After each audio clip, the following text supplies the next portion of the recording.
Yeah, so welcome everyone to the mains mentorship program or the live answer writing session program. Okay. Now, this is the first class of the program. Now, before jumping into the program, I'll give you an basic layout of how the program is going to be for the next 8 weeks. Okay. So basically, we'll upload the content 6 to 8 hours before the class. Okay. The students who have enrolled, they have already got the content. Okay. We are expecting the students to read the content and then only come to the class. Okay. So you are supposed to read the content, try to memorize as much as you can, and we will try to reproduce it in the class. Okay. So that would be your live answer writing session. Okay. Now, in the live answer writing session, the focus will be more on presentation. Okay, you may know a lot of content, but if you're not able to present it in 7 to 8 minutes, it's of no use. Okay, so the focus will be on presentation, and that would be the intent of the class. Okay, now because today we are starting the program, there would be some content that we will teach also, but broadly in the next week, we will focus on the live answer writing more. Fine. So that is the intent. Now, the classes will be held on Saturday as well as Sunday. Okay. So the Saturday, the class will be taken by me. Sunday, the class will be taken by Vikas sir. The timing will be 7 p.m. Fine. Now, after the Saturday and Sunday class, on Monday, you will get your full length test. Whatever is the syllabus of the week, you'll get a full length test of the same. We are expecting you to write and revert it back to us. Fine. And we will evaluate and give you the necessary feedback. Okay. So this is going to be the intent of the program for the next 8 weeks. So we do not have much time, only 60 days left. Therefore, the classes are also arranged in that manner. Fine. Now, before jumping into the mentorship program, there are other. Every year we start with this slide, that is mistakes that are made by students in mains, especially the ones who are writing it for the first time. Okay, if you're writing mains for the first time, this might feel that the next 60 days, it might feel that it would be too much burden or too much content would be there for you to read. Okay, so that is why the first thing is be dispassionate about this exercise. Do not let emotions run over you. Okay, so it might seem that you're not able to cover the entire syllabus. That is okay. Okay, in 60 days, anyways, you cannot clear, and anyways, you will not be able to cover the entire main syllabus if you're doing it for the first time. Okay, so prioritize what is needed, what is the area of focus, where you will get maximum marks from. Okay, do not try to cover each and everything that is not needed. You will not be able to recollect it. It would not be effective also. Okay. The second thing is your self doubt. This is something which you will have every day till you write mains. Okay. It would be self doubt. You will constantly be monitoring yourself compared to others. Okay. So constant monitoring will be there and constant, you might also evolve your strategy again and again. Okay. So this also keep a tab on it. If you make a plan for 1 week, stick to that plan. Do not on the second day change that plan again. Okay, that is very, very important. That's a very common mistake done by students. Prioritize optional also. Do not only focus on GS. Optional is the one which will give you the necessary marks. Fine.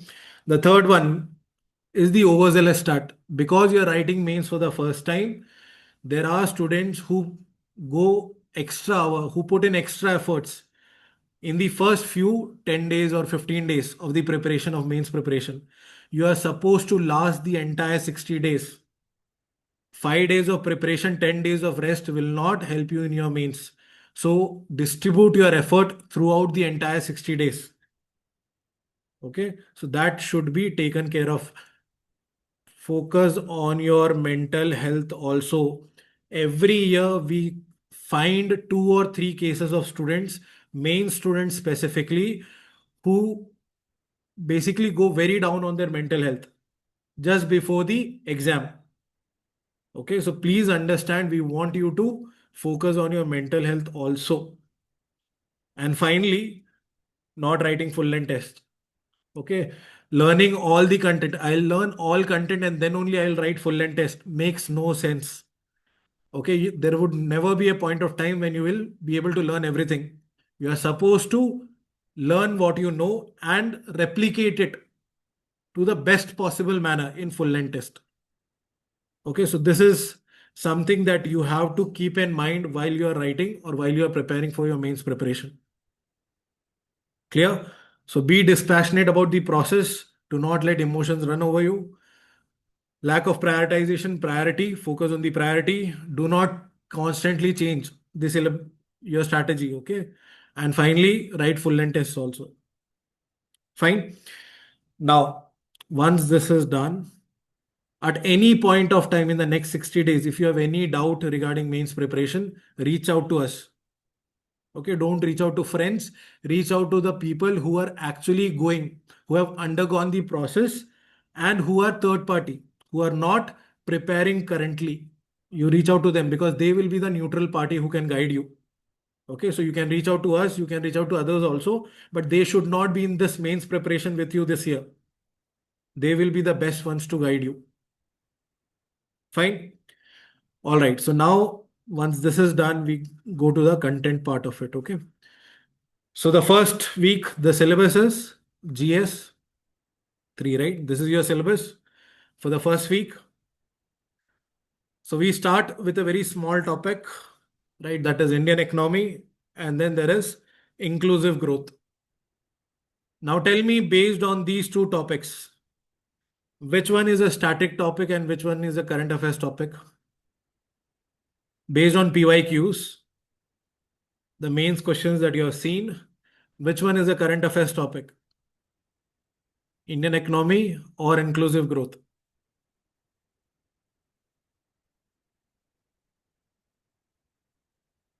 I hope you have analyzed PYQs, right? That is the basis.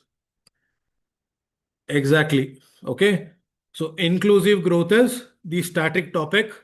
Indian economy is the current affairs topic. That is, you are supposed to focus on important topics that have happened in the last 6 months.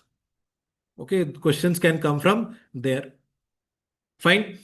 Now, there is a different strategy here altogether. Please remember, when you're focusing on current affairs topic, the answer that you write, okay, or every other student who will write this current affairs answer, the answer would be more or less same. Okay, it would not stand out. But for the static topic, the students who are preparing well in advance for mains, they will have a proper written answer. So in the next 8 weeks, whenever we say a topic is static, you are supposed to prepare it thoroughly and you're supposed to have at least an edge over others.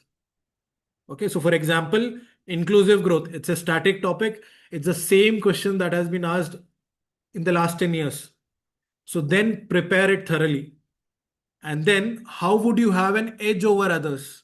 You will have an edge over others through more stats in static topics. Back your answer with proper data. That all we will discuss. Fine. All right. So let's start with the first Indian economy part. Okay. We are focusing on a topic that is economic statecraft. Now, what is the context for this? That is the economic survey. If you have read the recent economic survey, it has mentioned about the Indian economy that Indian economy is going to face challenges because of the resurgence of economic statecraft. Yes, this is what the economic survey has mentioned. So what is this economic statecraft? It is basically any use of economic means that is at the disposal of the country by which it is trying to subjugate or it is trying to ensure that there is a foreign policy which is favorable to it. That is economic statecraft. Okay, so here it is strategic use of any economic tool at the disposal of the country. That is, it can be sanctions, foreign aid, tariff, or investments. So tell me, can you think of any examples where you have seen economic statecraft? being played in the global economy? Any sanctions? Yes, US sanctions are there. What else? Protectionist policies are there. Definitely. Anything related to foreign aid that you can think of? FTAs, ठीक foreign aid.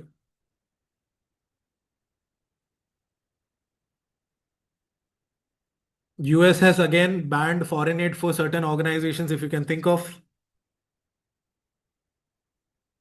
Which were those organizations?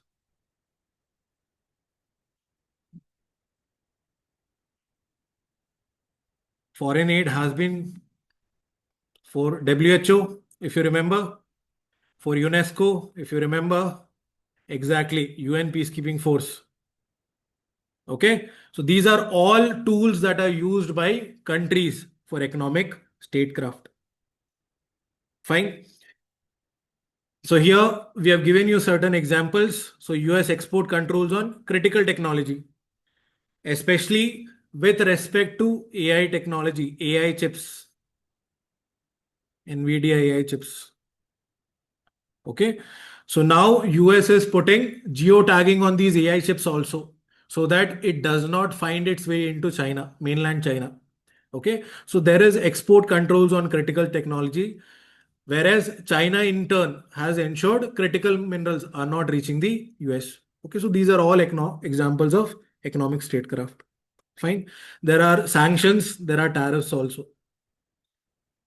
Fine. So European Union carbon border adjustment mechanism can be one example. Fine. Now, what is the difference? This also you should know. What is the difference between the economic policy and economic statecraft? Okay. So when we talk about economic policy, it is using traditional economic instruments, right? You have fiscal instruments, you have monetary policy, trade policy. Those are your normal economic policies, which are intended to ensure there is growing multilateralism in the world. Whereas economic statecraft is just opposite to it. You are trying to unilaterally change the economics in your favor. Okay, so there is strategic use of economic tools. Okay, so there could be compulsion, there could be liberalization, that is forced market openings. Okay, so when you talk about economic policy, there could be balancing deficit, you can be controlling inflation, focus on sustainable growth. Whereas here it is more according to the country involved. Okay, so they are both different policies, right? Now, why do you think this is happening? What might be the reason? Why is it that you are seeing the shift in economic statecraft? What might be the reason here?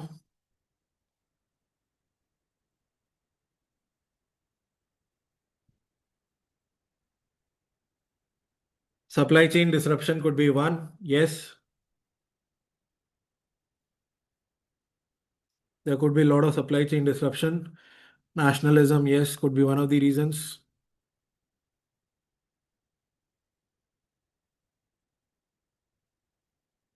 What else? Trade barriers, yes. War could be another, yes. Okay. So multiple issues can be there. But again, remember, whenever you are writing such kind of questions, what should be your priority? We have discussed this in mains last year also. Focus on the priority of points also. Because remember, the examiner will not have the time to read your answer. And he's not cared about reading your answer also. Okay, he gets only 15 minutes to evaluate 20 questions. Okay, so he will not care. So you have, if you want to gain more marks, you need to prioritize your points. Your best points should be at the top. The first two, 3 points have to be very unique.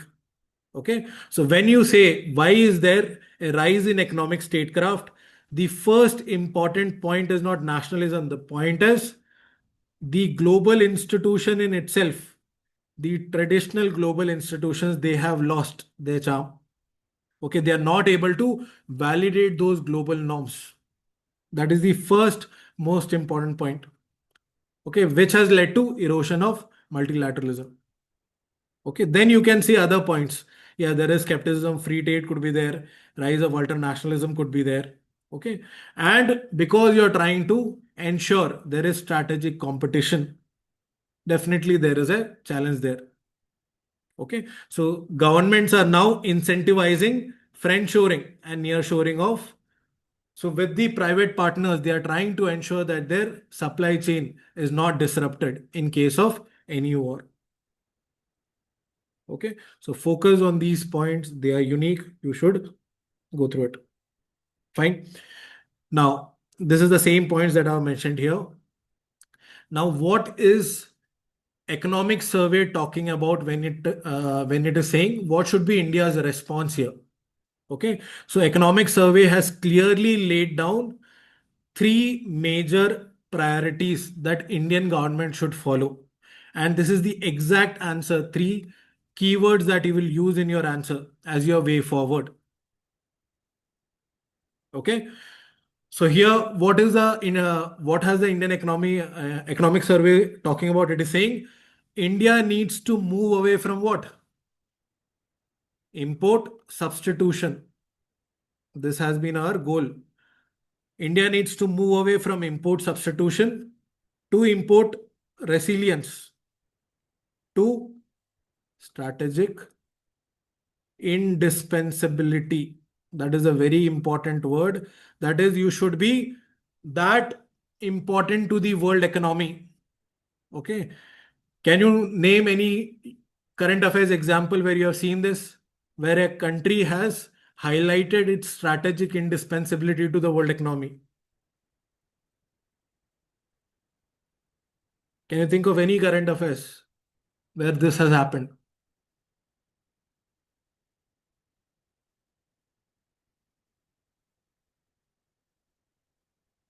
That is because the country was affected, the entire world economy was affected.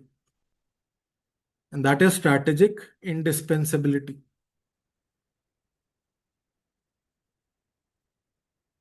Anything comes to mind? What do you think about the recent US-Iran war exactly? So, what has Iran highlighted? It has highlighted strategic indispensability to the world economy. That is, it cannot happen that I am at war and the world is at peace. Peace. Okay, that is exactly the example, the correct example that it has shown. And India should also focus on the same. Okay, so what are the three priorities that Niti Aayog has mentioned and the economic survey has mentioned? First is critical strategic urgency. There are certain sectors in the Indian economy which you have to ensure there is strategic independence of Indian economy from the world market. Okay, so for example, defense systems, energy, as well as public health systems. So here, no matter what the cost, India should ensure there is independence from or India is basically dehyphenated from the global economy in these sectors. The second one is economically feasible payoff. That is, if you prioritize indigenous production, then there would be multifold benefits to the Indian economy. For example, edible oils, pulses. If you can produce according to your domestic consumption, we will be able to save the necessary foreign exchange reserves. Okay, so that comes under the second tier. And finally, the third one, that is, there are certain areas where it is best that you, rather than domestic production, you can diversify your basket. Okay, so for example, certain medical devices. Okay, so there the initial cost itself is too high. But if you can take in these from different countries, if you can get it supplied from different countries, that would be much better. Okay, so these are the three priorities which have been laid down. Please go through it. Fine. So this is what is written here. That is tier one, critical vulnerabilities. There should be strategic urgency in dealing with the same. Okay. So for example, defense, energy security for that. In the second one, yes, feasible capabilities might be done for oil and pulses. And the third one is you need to diversify your sources over substitution. Fine. Chalo. Now, what should India's response be in such a manner? So, 3 points you can write. Otherwise, if you're not able to remember, you can write these points also. And these are general points which are unique. Okay, that is, India needs to transition from a regulatory state to a entrepreneurial supportive state. Okay, create safe spaces for policy experimentation. Recognize when there is error. Okay, not stemming from corruption. Okay, build institutional trust. All of these you can do. Okay, now one of the most important points here is preserve policy reversibility. This is something that is a very unique point that you can write in your answer, and nobody will, that will be a unique point. Okay, because currently what is happening in India is any scheme which is launched in India, it does not have an end clause. It does not say it will end in 5 years, right? It is a program which generally goes on. Okay, so that is why it is said if we are launching any scheme, we should have a set objective and we should have a set year in which to accomplish that objective. Okay, reach that objective, stop the scheme, move on to the next one. So the same is the case with policy also. Okay, so temporary policies should not automatically become permanent. Okay. Now shift from rule-based governance to judgment-based governance. So sometimes bureaucrats can use logic to see if there is natural justice being followed rather than following the rule book, exact rule book. Okay, so that can be there and build world-class regulatory capacity. Okay, so these are some ways in which you can ensure strategic indispensability. Fine. Okay, now tell me, let's revise very fast. What was economic statecraft? In your introduction, you will write the context, that is economic survey. And then what is it? It is use of economic tools. Okay, to achieve your objective. Fine. You will write 2, 3 examples that you can think of at that time. Okay, it should be crisp. It should be to the point. Fine. Now, why are countries doing the same? Why are countries following economic statecraft? We have discussed, yes, that is weakening of the global institutional order. Okay, that should be your first point, and the remaining you can write ultranationalism, all of those points you can write. Fine. Now, how would you move away from it? How would you achieve strategic indispensability?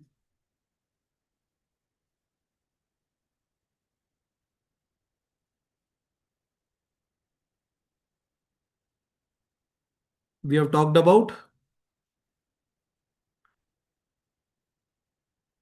3 areas of focus exactly. High strategic urgency should be followed. And the next one is, yeah, that is fine. Feasible payoff, exactly.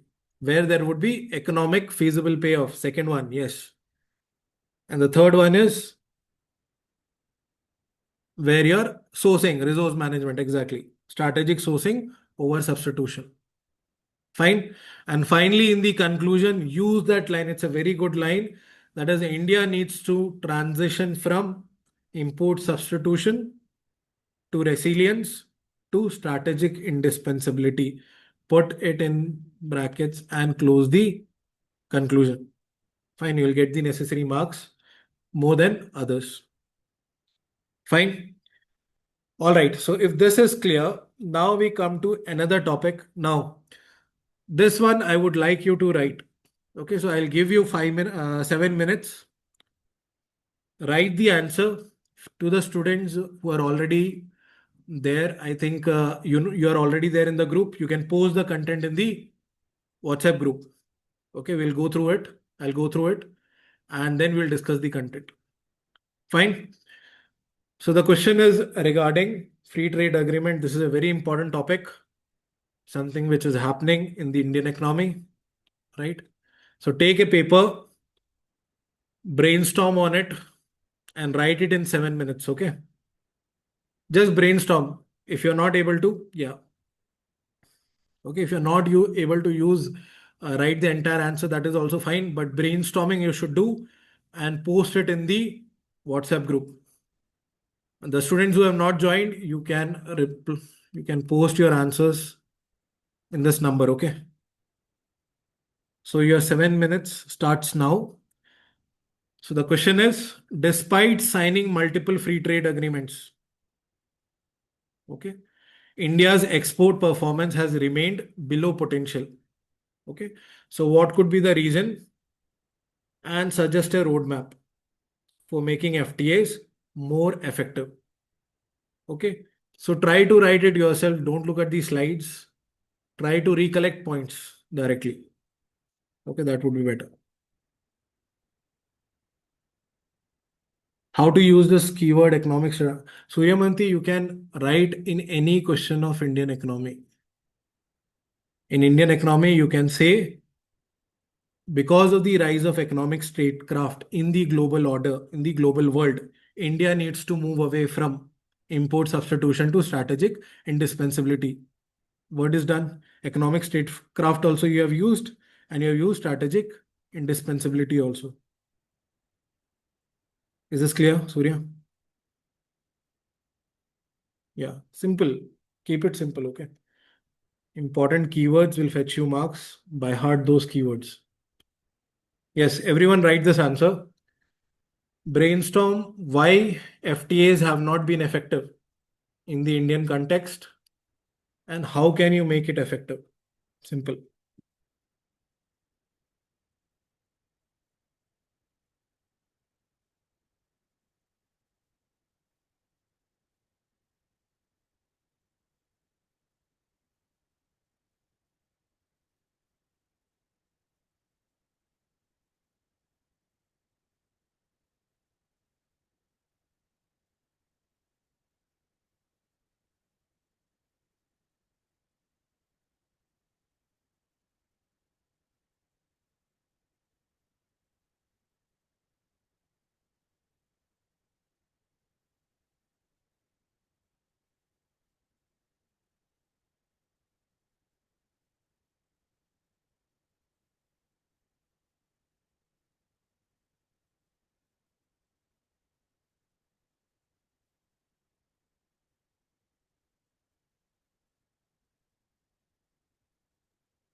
Once you have written, you can post it in the WhatsApp group. Okay.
Okay. Anyone? Now it's 10 minutes. Okay, Harshita, fine. India share in global exports is less than 2%. Okay. In spite of multiple etc. Okay. Reasons for India's export performance. Low competitiveness. Non-tariff barriers. Very good. Limited diversification of export markets. Poor integration. Fine, Harshita. Effective FTS.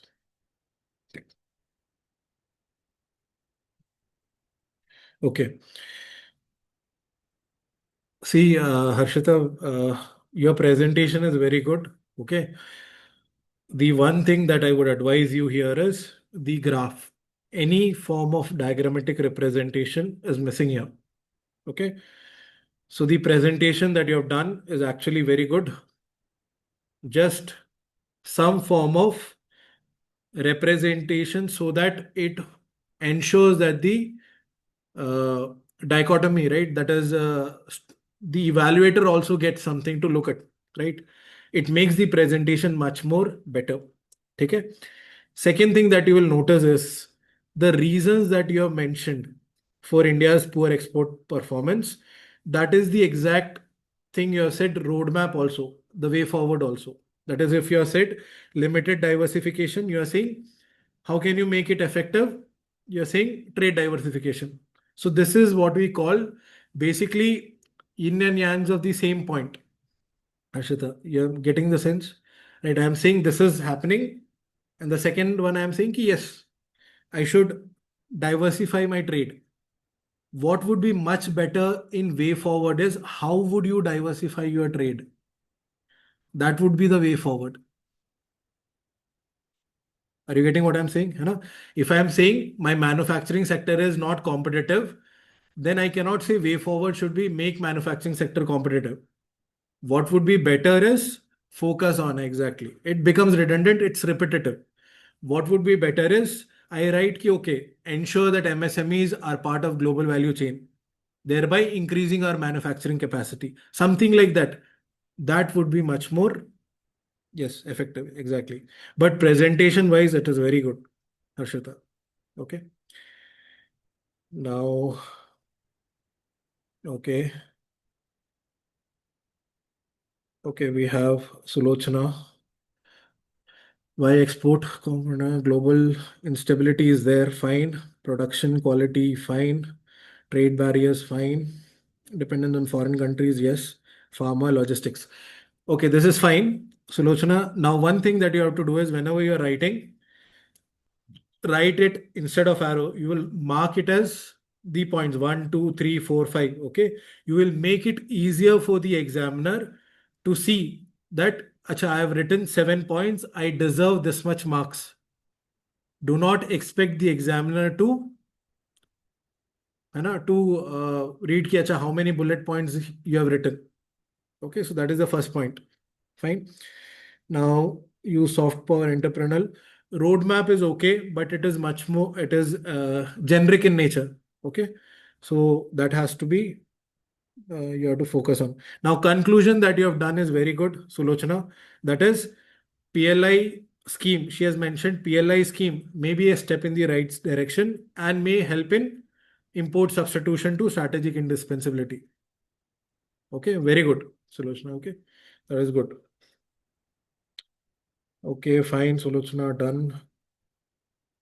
Who else? Okay, Saivara, 1 second. FTAs are tool to promote trade with other countries, though India's okay, logic, fiscal policy, pulses. Okay, Saivara, one thing that is reduce the logistic example. ठीक है, this is good. Okay, one thing you have to focus on is when you're writing examples. Okay, when you're saying reasons and all, try to include that example same as you've done for the roadmap also. Okay, I know the time constraint is less. Okay, but instead of saying Gati Shakti is right direction, if you could have some stat to prove that, okay, that would be much better. Are you getting what I'm saying? Okay, I can say a scheme is best, but if I say a scheme is best because it reduced this, or earlier this was there, after implementation of scheme, this has been achieved. That is much more rational answer. Okay, so we'll try to focus on that aspect also. Fine, good presentation.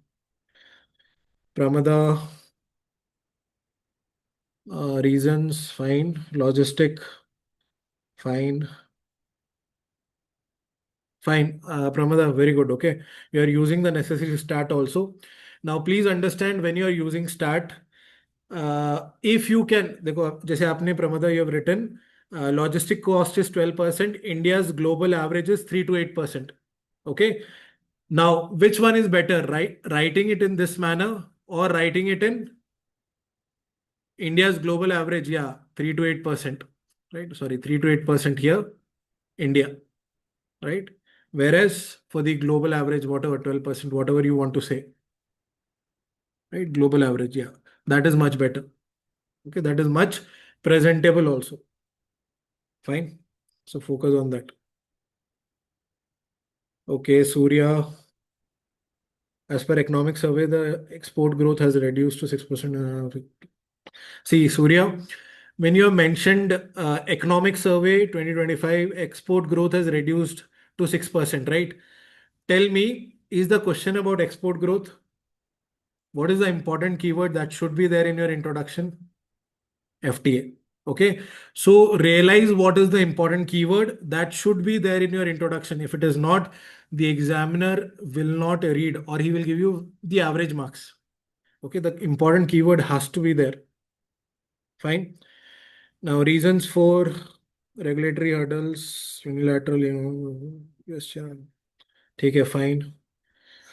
Non-compliance, deregulation. Okay, very good point. That is, Surya has mentioned about labor laws, which is a very unique point, right?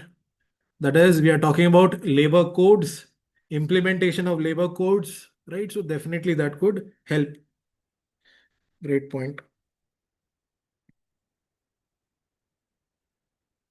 Now, see, Surya, after all of these points, after writing all these points that you've written, read your conclusion. please understand the importance of introduction and the importance of conclusion. Okay. Introduction determines if the examiner would want to read your body. Conclusion, by reading your conclusion, he will decide to give you 5 or 6. So if your conclusion is generic, you may get a 4 or 5, even though you have written your content is very good. But just based on conclusion, he will give you 4 or 5, because this is what he is evaluating just before giving your marks. But if your conclusion is good, your body content is generic, but your conclusion is good, you will get that extra half marks. Okay, so focus on conclusion, very important. Fine. Siddharth, yeah, inverted tax. Very good point, Siddharth. That is inverted tax duty you have mentioned. One of the bottlenecks. Fine. Very good. Okay. 15.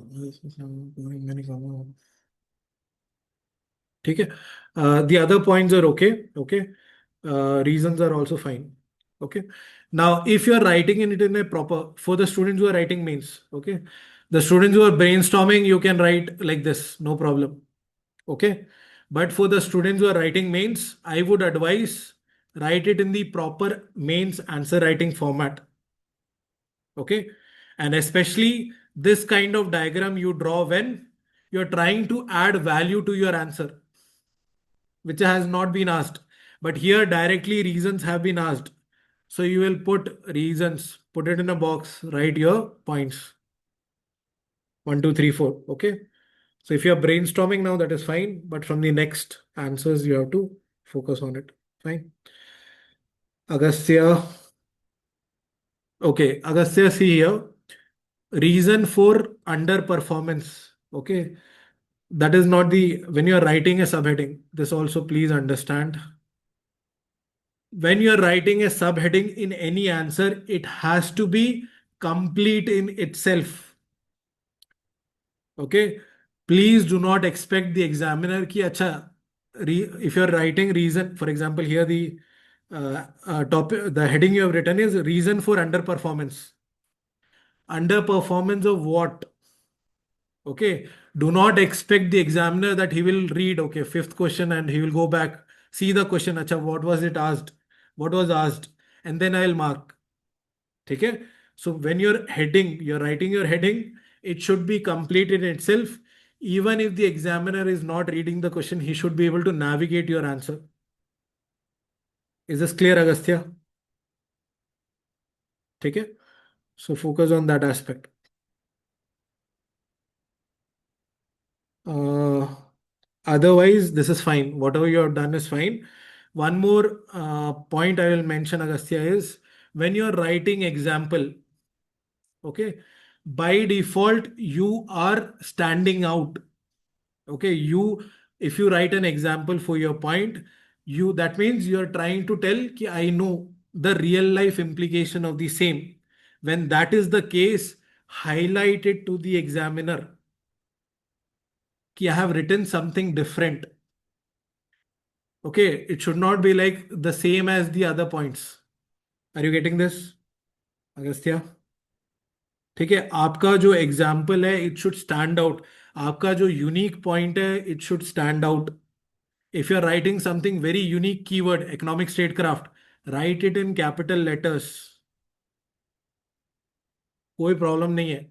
Okay, let it be visible. Fine. Structural gaps, weak negotiation, fine. Roadmap is fine. Very good, Agastya, that you have written entrepreneurial state. Okay. Then underline. If you're writing entrepreneurial state, underline that also. Fine. Chalo, I think every one of you have written very good answers here. Okay, so certain common issues we have discussed. Now we will try to enrich those points. That's all. Okay, so this presentation is what is important, which is the intent of the class. Fine. All right, so now let us get into the content regarding FTAs. Right.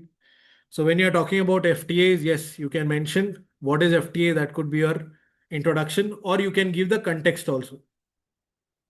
Okay, that is India has aggressively expanded its FTAs with the recent signing of European Union also. Fine. Now hierarchy, just remember if it is asked. Benefits of FTA, I think everyone would be able to write. Okay. The only unique point here, yes, leverage India's services superpower, right? That is what our UK SEPA is there. All of these are focusing on services sector, right? Now, what has been India's historical experience with FTA? Now, this is the most important slide for you, right? So that is asymmetric trade gains. That is, trade volumes have increased with the FTA partners more than Indian exports. Okay, which has led to widening trade deficit. Okay, so now if you're writing just widening trade deficit, that is not good enough. You have to mention example also. Okay, that is widening trade deficits with ASEAN, Japan, South Korea, right? Weak negotiations regarding non-tariff barriers that we have seen.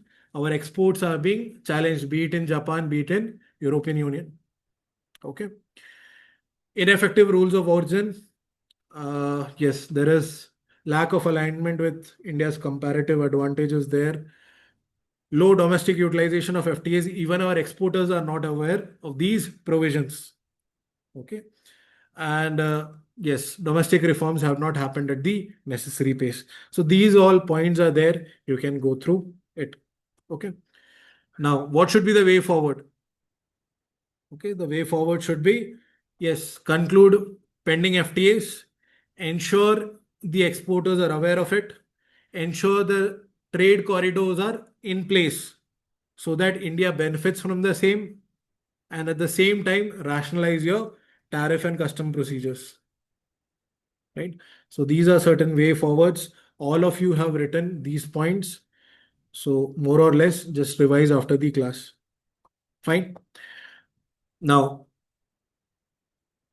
any broad question if it is asked with respect to manufacturing sector.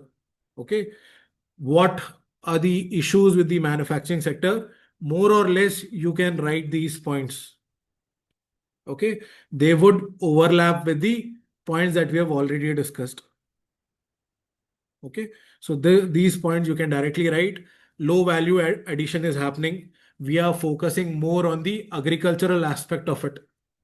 Okay, exporting agricultural commodities, okay, even jewelry and all, but our value addition is very low. Okay, the other points would be same, go through it. Fine. This all I'm leaving it to you. After the class you can read on it. Fine. Okay, the next one is, okay, now this is important because Niti Aayog, okay, has released a strategic study report talking about how India can achieve Viksit Bharat. Okay.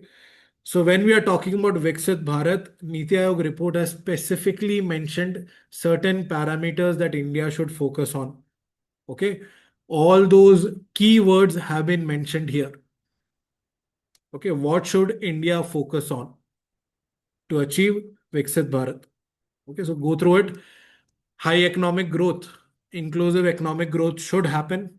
Okay, because if our goal is from 4 trillion to 30 trillion by 2047, you should tap on the demographic dividend, focus on inclusive growth, focus on urbanization. Okay, if you're urban, currently your urban population is nearly 37%. 37% of your population live in urban areas, going to increase to 51% by 2047. Okay, so you need to focus on these urban spaces through smart urban planning, affordable housing, all of this. Okay, infrastructure led development is there. Now, apart from this, the focus is also on ensuring energy security and green industrialization. Okay, now all these keywords directly taken from your report. Okay, so that is why exact keywords, if you can use, that would be best. Fine. Now focus on governance issues, critical minerals. You have to ensure there is strategic you should secure strategic critical minerals beforehand. Okay. And ensure you're able to finance your development through domestic savings. Fine. So these are certain points. Please go through it. Broadly speaking, they would be important. Fine. Okay. So that was your current affairs topic. Now, when we talk about inclusive growth, okay. So first, let's analyze all the PYQs that have been asked. They are basically speaking about one aspect, that is inclusive growth. How was it achieved? Through the public expenditure on social services. Okay. Inclusive growth, how is it achieved? Through intragenerational and intergenerational issues of equity. Inclusive growth, why is it necessary for sustainability? Same question asked in 1819. Okay. Inclusive growth, how is it achieved? Through financial inclusion. Is inclusive growth even possible under the market economy? So asked in 2014, 2022. Features of inclusive growth, challenges to inclusive growth. So basically, what are we talking about? We are talking about what are the challenges to inclusive growth through any particular scheme or particular effort. How are we able to achieve inclusive growth?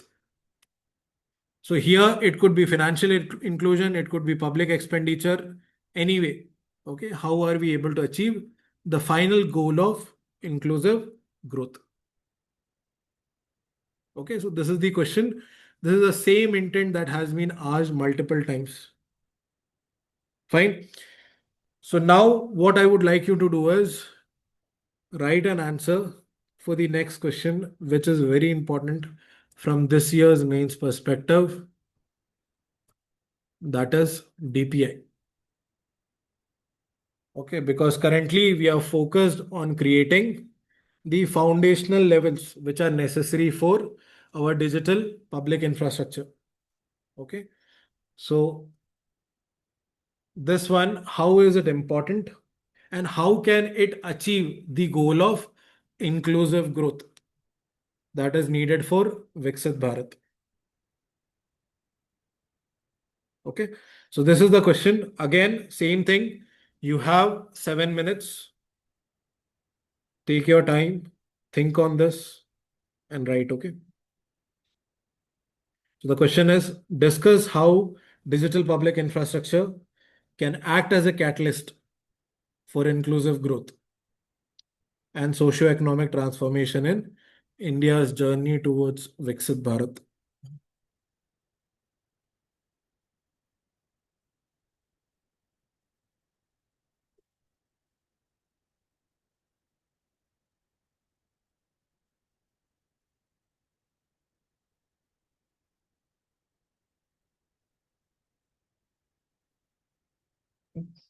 So try writing this. Once it is done, post it in the WhatsApp group.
Okay, Harshita, DPI has become foundational pillar of fine actors, enables financial inclusion. Okay, efficient service delivery, DVD transfer subsidies, UPI. Okay, DPI aid in socio-economic transformation, digital diplomacy. Challenges are there. Conclusion is good, uh, Harshita. Okay. Now, see, I'll tell you something regarding GS3. Okay. See, in GS3, what is the nature of marks that main students get? Do you have any idea? Do they score very high in GS3 or low? Matlab, we are talking about average marks in GS3 paper. It is low. Okay. Very clearly, it is low. So what is the reason for the same? Please understand, GS3 is the most easiest paper of the all four, right? Out of GS1, 2, 3, and 4, GS3 is the easiest. For every student who has studied a bit of mains, he will be able to write GS3 paper, right? Now, if you want to get above the average marks, that is 80, 85, then your paper should stand out. Yes. How would it stand out? So, see what you've written. DPI enables financial inclusion, which is good. Example, Jam Trinity, that is also good. But then, where is the stat to support it? Okay, if you would have said Jam Trinity has increased financial inclusion by bringing into this fold this much million people, then your marks will be more than the others. Are you getting? Okay. So simply writing DBT transfer is not and thinking ki it's an example. No, it is not an example. Okay, that would be written by everyone. नहीं नहीं, अभी इसलिए हम I am just pointing out Harshita कि आपको GS3 में facts को अलग से लेके you have to by heart, there is no other way. Okay, वो हम क्लासेस में जो दे रहे हैं आपको एकदम उसको वैसे ही बाय हार्ट करना है। ठीक है, अभी का पॉइंट तो ठीक है, now you have 60 days to improve on it. I am talking about how you can improve, where you have to improve. Clear? ठीक है। Yes, the rest presentation wise very good Harshita. Okay, so if you focus on this, your marks will be, मतलब actually you will get very good marks in mains. Okay, चलो साइबरा electricity helps in transformation. Again, Saivara, see, what is this talking about? What is this topic talking about? Question. What should be the important keyword that should be there in your introduction? Okay. Saivara, I hope you're able to understand. That is DPI. The question is on DPI. That should be there in your introduction itself. Fine. Okay, उसके बाद आप क्या लिख रहे हैं? Enable hinder food reduction in corruption.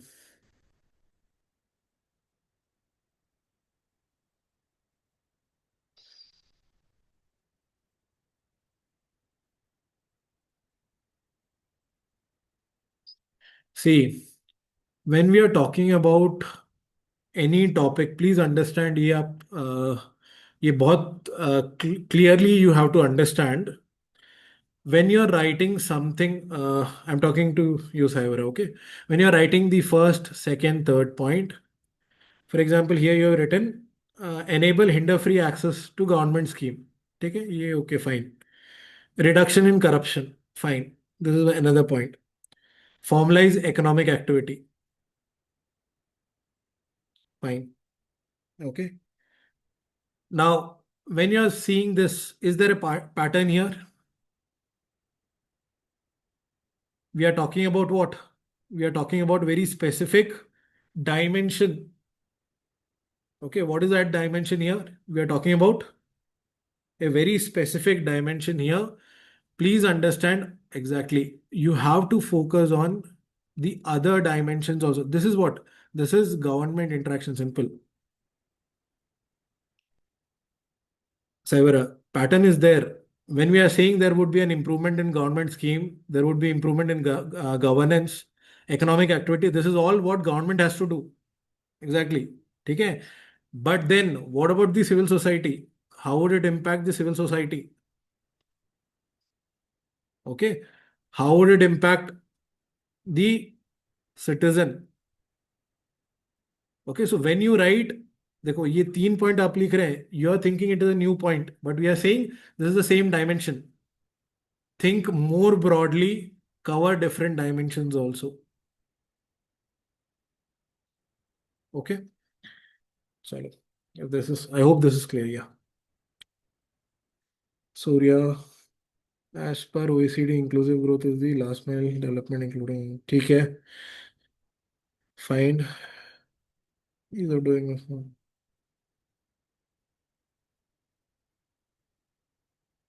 Okay, fine.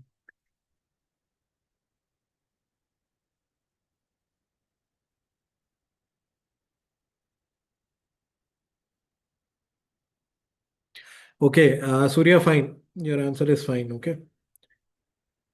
Certain facts is there, but that fact again, you are leaving it to the examiner. For example, your fourth point on socio-economic transformation.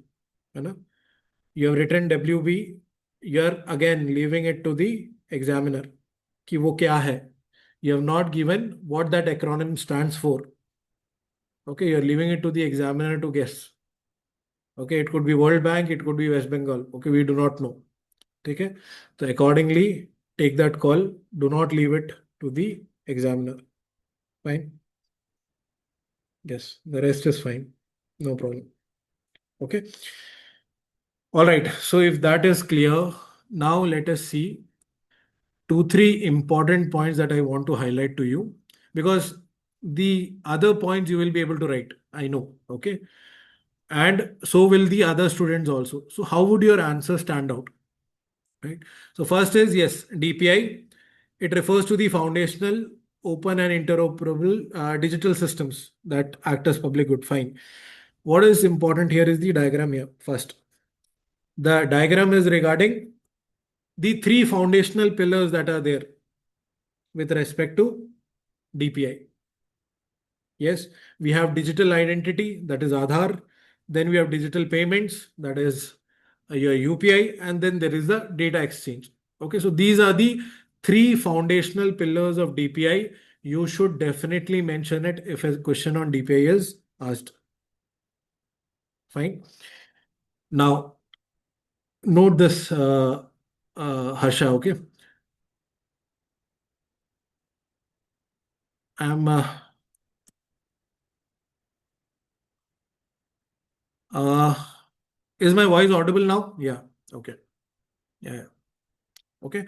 So here what I was talking about is the three foundational layers of DPI. Okay. The three foundational layers of DPI that you should mention.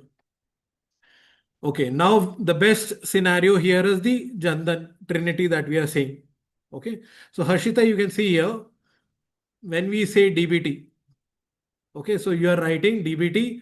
You will write, okay, approximately 40 lakh crore transferred through DBT. We are saying approximately.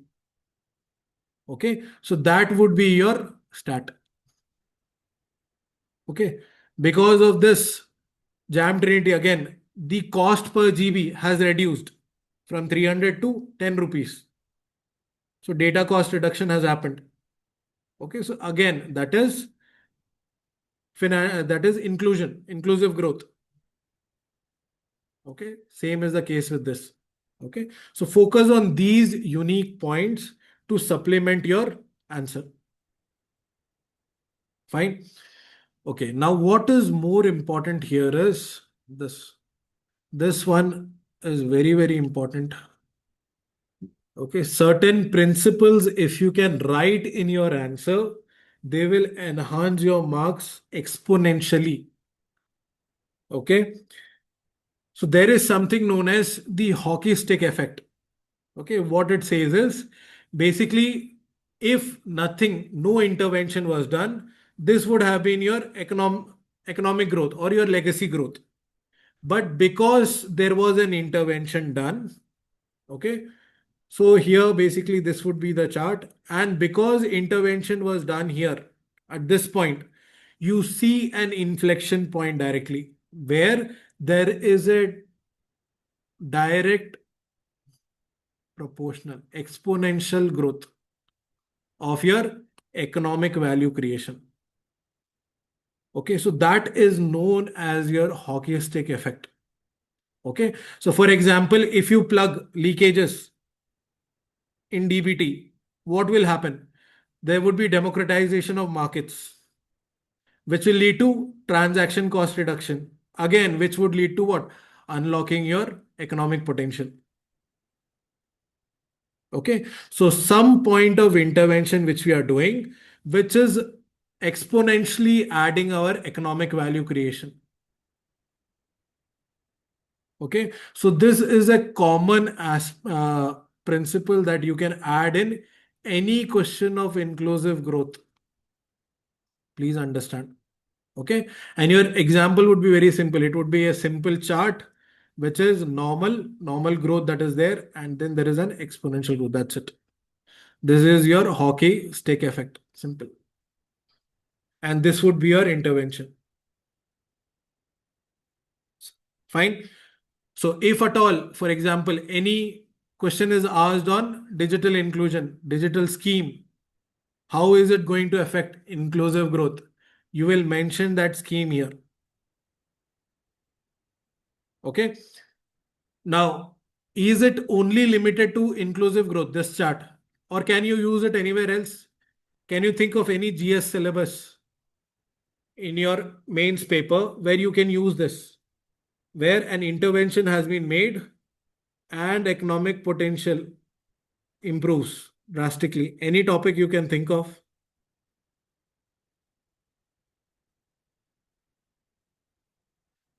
GS1, any topic you can think of where this would be the case? Green Revolution, very good. बहुत बढ़िया. Any other topic? So agriculture topic, you can use this. Resource mobilization or effective resource mobilization, definitely you can use this. That intervention could be there. What else? Infrastructure, very good. Logistics, AI, okay, very good. Unique points. Anything else? Where you would see unlocking of economic potential.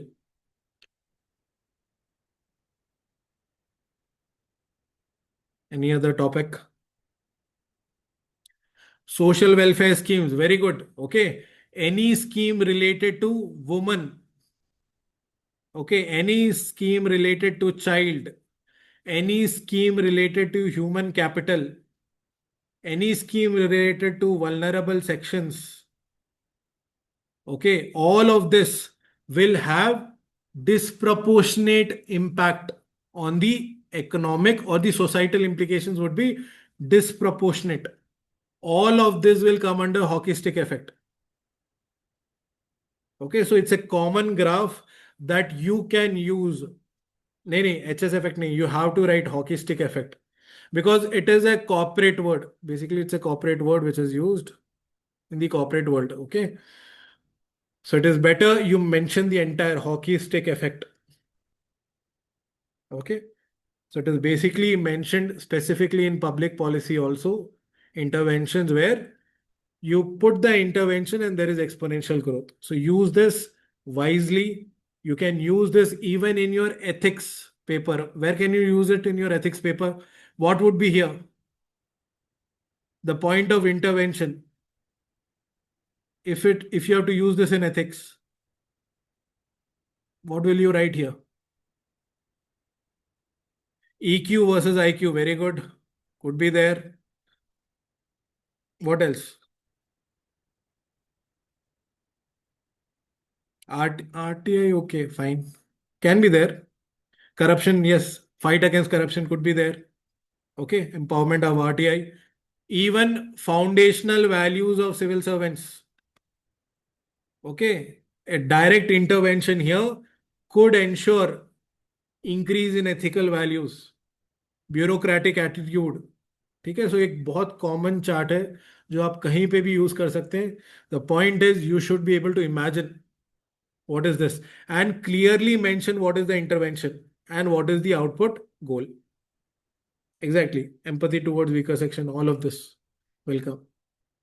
Fine. So use this example. This is a very good principle that you can add. Fine. Similarly, there is another principle which you can add in your conclusion. That is the +1 change principle. This also you should note. बहुत important concept है in public policy. Okay. What is +1 change principle? It basically states that it is better to go for incremental growth, +1 growth, rather than directly aiming for exponential growth. What will be most probable to be happening in society is incremental changes. There, the societal backlash will not be there. Okay, so what is +1 change principle? It is basically talking about, in this context, in DPI context, it is talking about citizen-centric design where minimal behavioral shift is needed. That is what people are doing the same without changing much of their behavior. If you can achieve the necessary outcome, that is the ideal scenario in any public policy intervention. Okay, so this is a very important principle, +1 change principle. This you can write in your conclusions also. So conclusion related to inclusive growth, conclusion related to infrastructure. Okay, you can use this even in agriculture, incremental changes. Take in your conclusion. Fine. Okay, from welfare to livelihood, yes. So DPI, once it enters into the market, yes, there are multiple sectors which will open up. Okay, so they have been mentioned here. Fine. Now, what are the challenges here? You can see. So currently we do not have the ecosystem which is needed for it. The DPI design itself is, the understanding of it is not there. Okay, we do not have the necessary talent as well as the understanding of it, how it will all evolve. We do not know. The data that is being produced, again, it is in silos. Okay, there are certain barriers to AI democratization. The best example is US, right? The policy that US is undertaking is basically acting at it is private AI that US is focusing on. Okay, so that is the difference between US and China. When you talk about the AI model, the US model is much more based on private entrepreneurship, whereas China is much more based on state entrepreneurship or ownership of AI. Right? So barriers of AI democratization already we are seeing. Can you remember any recent example where US has done so with respect to AI? You might have read this in news also. USA recently banned a principal AI app. Which one was that?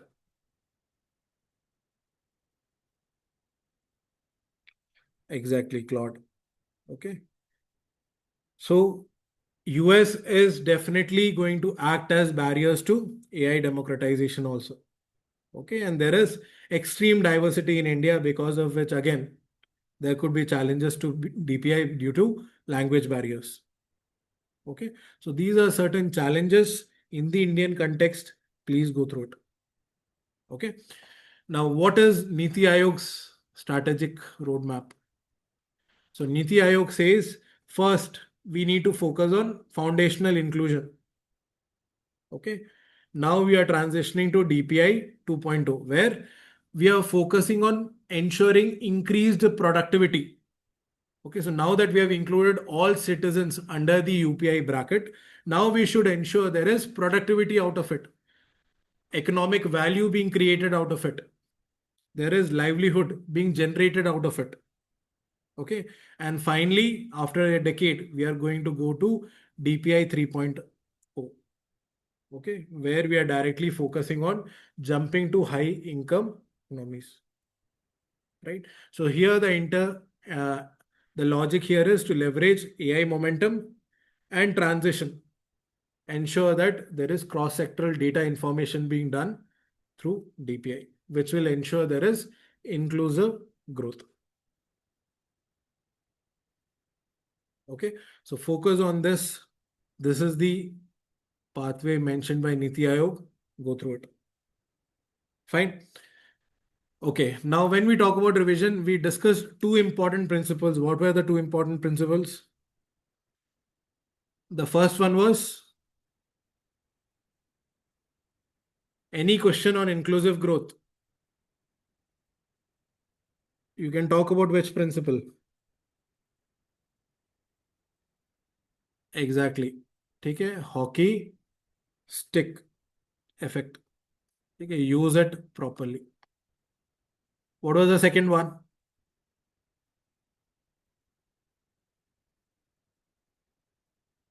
The second one is plus one. Okay, plus one change principle. Fine, focus on it. That is enough. Fine. Chalo, if this is clear. Acha. Now, when we talk about inclusive growth, there are other types of questions also that can be asked, especially in the Indian context. Recently, there was a report also on it that is talking about rise of inequality in the world. Okay. So what I would like you to do here is simply we will brainstorm on it. I don't want to write this. Okay. Just tell me what do you think would be your points here? Okay. So the question is economic growth alone does not guarantee inclusive development. In the light of recent trends in global and Indian inequality, examine the causes of inequality and its multidimensional nature. So, what do you think are the causes of inequality? We are seeing a lot of inequality in the Indian context. What might be the causes of it?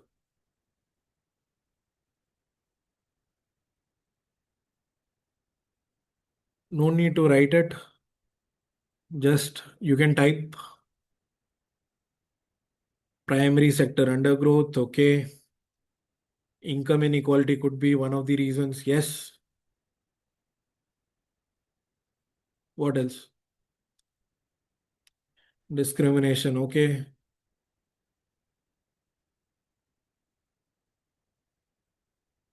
Vulnerable section. Okay.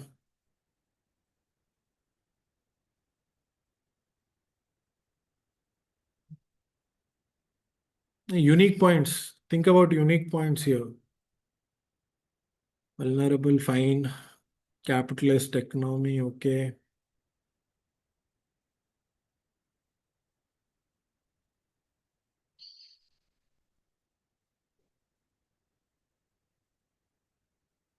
What about others? What do you think? Development divide. Yes, could be there.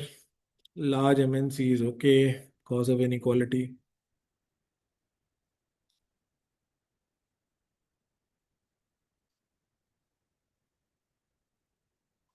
Okay. Anything else you can think of? Harshita.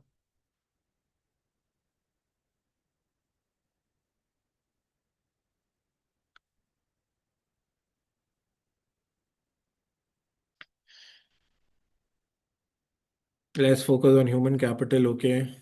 Causes of inequality. Okay. See, when we are talking about inequality in general, we can take a very broad approach for the causes of inequality, right? Whenever you are in doubt, see, most of the points you're focused on is either human or economic. Regional could be there, yes.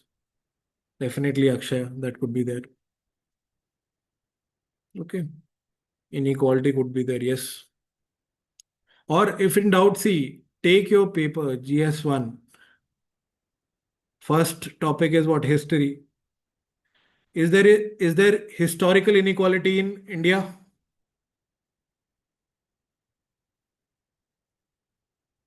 Would it cause inequality because of history? Definitely it will be there. Okay. So any form of historical, yes, it could be patriarchy could be there. Okay. It could be even wealth.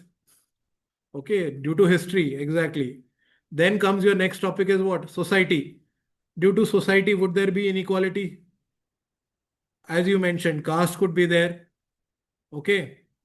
Yes. Caste could be one angle. There could be other forms of inequality. Tribal inequality could be there, vulnerable woman inequality could be there, right? Gender barriers could be there. Okay. Population explosion, yes, because of this, there could be access to certain resources. So, there again, inequality could be there. Geography, syllabus. Due to geography, will there be inequality? Can there be inequality? Yes, connectivity issues, tribal areas, they may not have the most access to education, digital divide, hilly areas, exactly, northeast, landlocked. Soil could also be there, very good. Okay, take GS2. What about polity? Due to polity, can there be inequality in society? Exactly, representation is not there. Definitely, it will be a cause of the entire issue of Ladakh is what? Inequality only. Political inequality, underrepresentation, right? What about international affairs? Would there be inequality?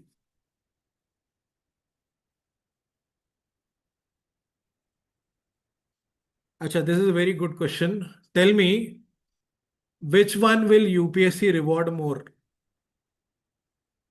Focusing only on the GS3 topic or the one where the dimensions are cross paper? Exactly. The multi-dimensional nature. Okay? Definitely. That is what would be more appreciated also. And that would give you the edge also. Because everyone would be focusing only on economic. Fine. So, yes, international inequality. What would be there? How could you say inequality can happen due to international affairs? Any example?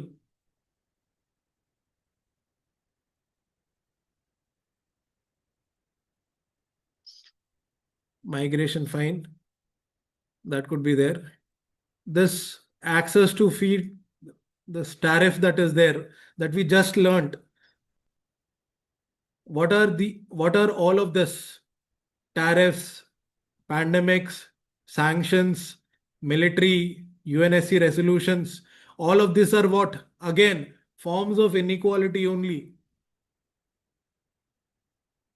Okay. If you are not able to live your full potential, it could be an individual, it could be a citizen, it could be a country. If India today is not able to buy from Russia, that means what? There is inequality in the global market. Simple. Okay. And it impacts us also as citizens. As citizens. So when India is affected, the citizens are affected. Again, inequality. Okay. Similarly, GS3, agriculture. I think everyone would be able to point out, right? What about security?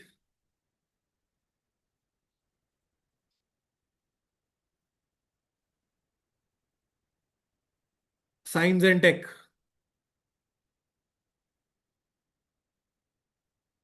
Can science and tech cause forms of inequality?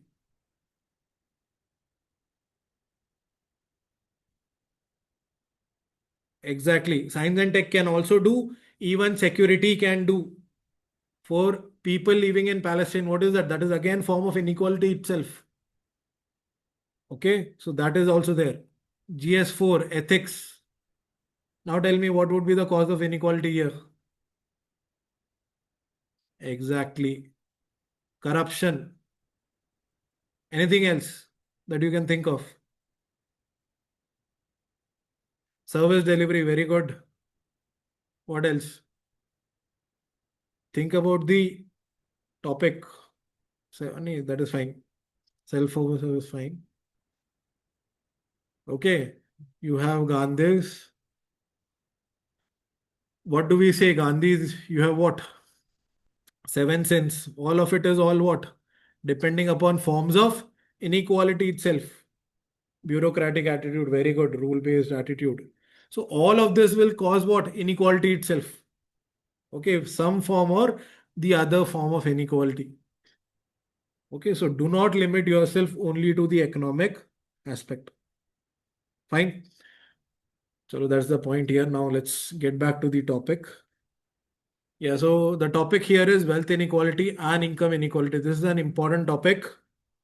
Okay, focus on it. So here we are seeing that global income and the wealth have reached historic highs, but inequality still persists.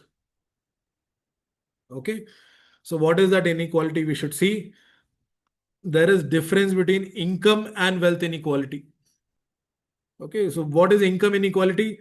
It is basically the difference in income between, let's say, me and another person. If this is my salary, this is another person's salary, this is income inequality, which can be removed to a certain extent by upskilling for this person. But when we talk about wealth inequality, it is generational in nature. It might so happen that this person has a higher income and he has higher assets also. Okay, so when we talk about generational income, that is wealth inequality. Okay, so here throughout the world, this is what we are observing also. Okay, that is top 10% of the world population, its share on income, on economic value that is being generated is nearly 60%. Top 10% owning 60% of the newly generated income. Whereas top 10% with respect to wealth, it is 65%. These facts you can directly quote in your inclusive growth story. Okay. Now, if you want to talk about agriculture, yes, 46% of rural households are landless.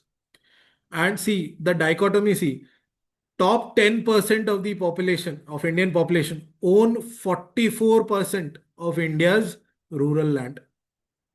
Whereas 46% of rural households, they are landless.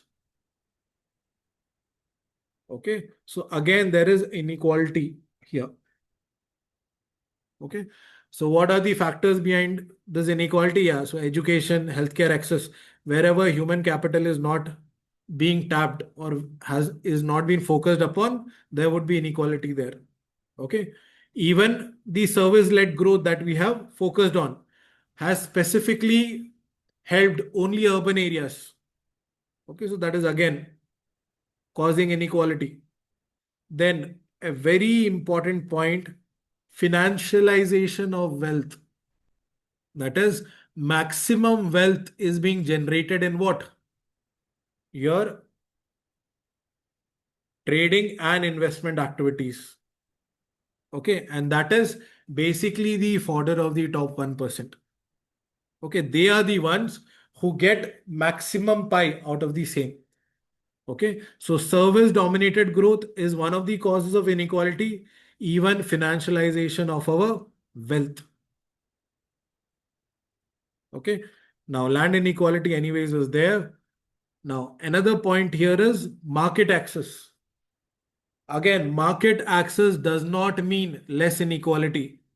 This is directly in contradiction to the basic principle of what? Pradhan Mantri Gram Sadak Yojana. What was the basic principle there? If we provide all weather connectivity to rural areas, they will get market access and there would be less inequality. But what has been observed here?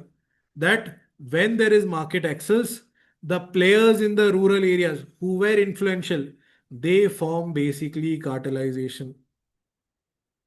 They ensure that the landless and the smallholder farmers, they do not get access to these market benefits. So that is another form of inequality. Okay, then there is gender, social dimensions could be there.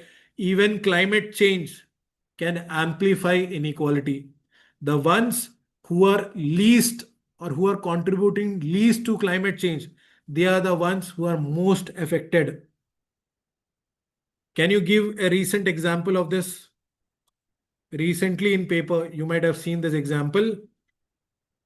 In Mumbai, there was a case which has been highlighted. Climate change impacting the slum areas in Mumbai. How is it impacting there? Did you hear about the news of people sleeping in Versova beach? Have you heard of it? Is there in your news? Why is it so? Because they are living in tin-based towns. And this is again, climate change is impacting what?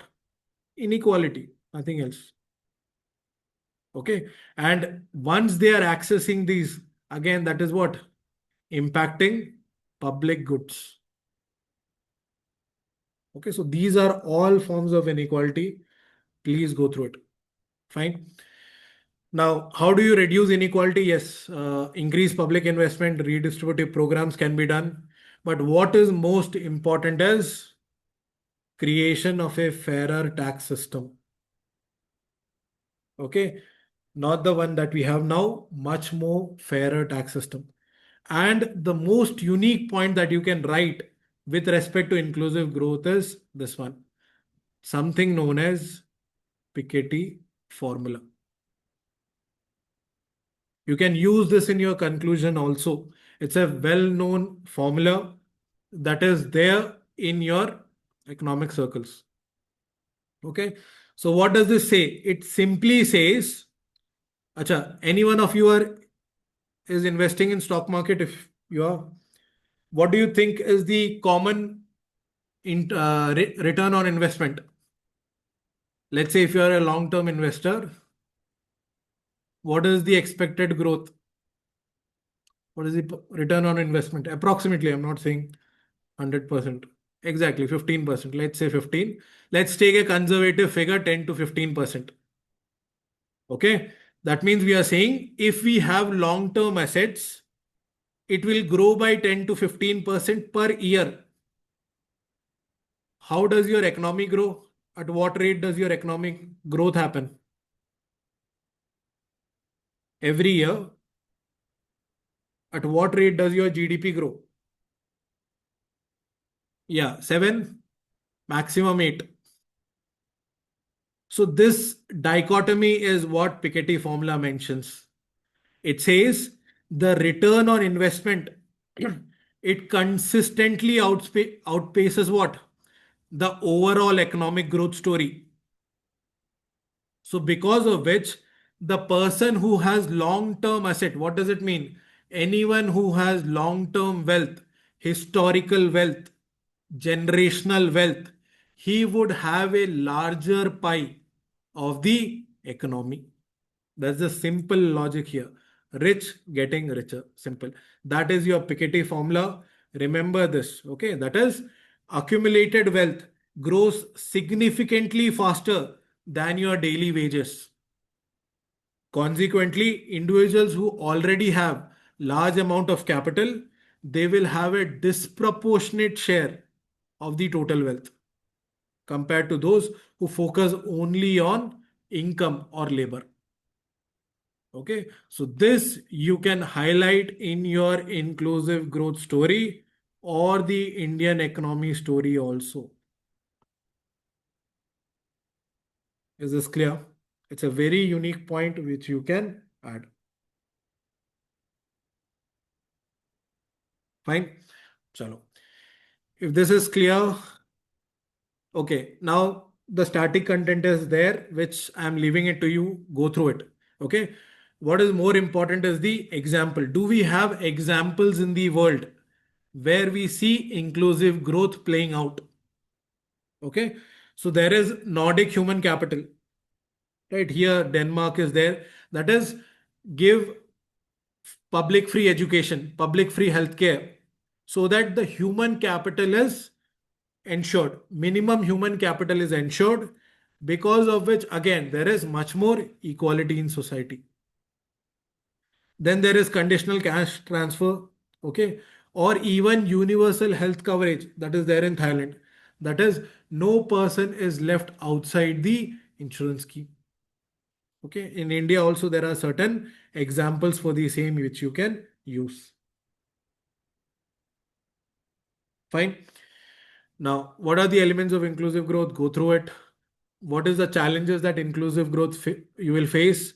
Again, there would be systematic challenges will be there, geographical challenges would be there, social challenges would be there. We have discussed all of it.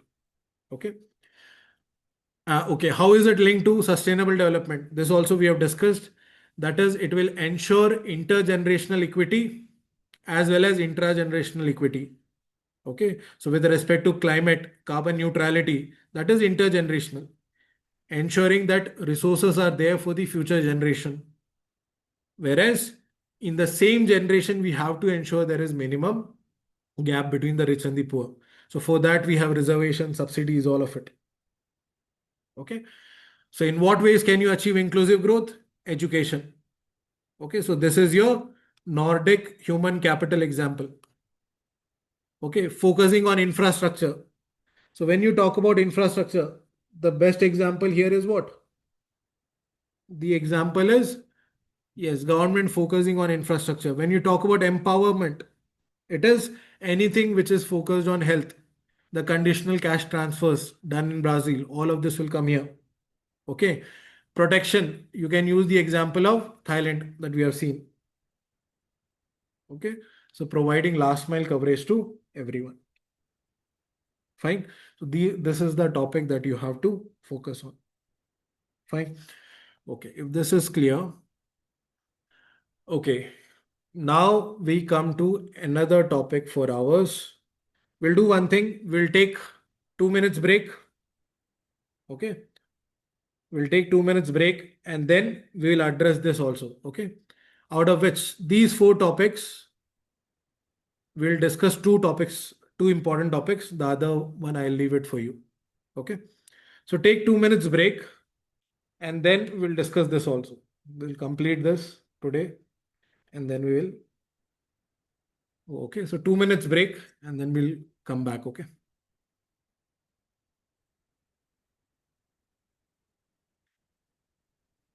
We did not get these slides. Okay. It was not, it's not uploaded. Okay, fine.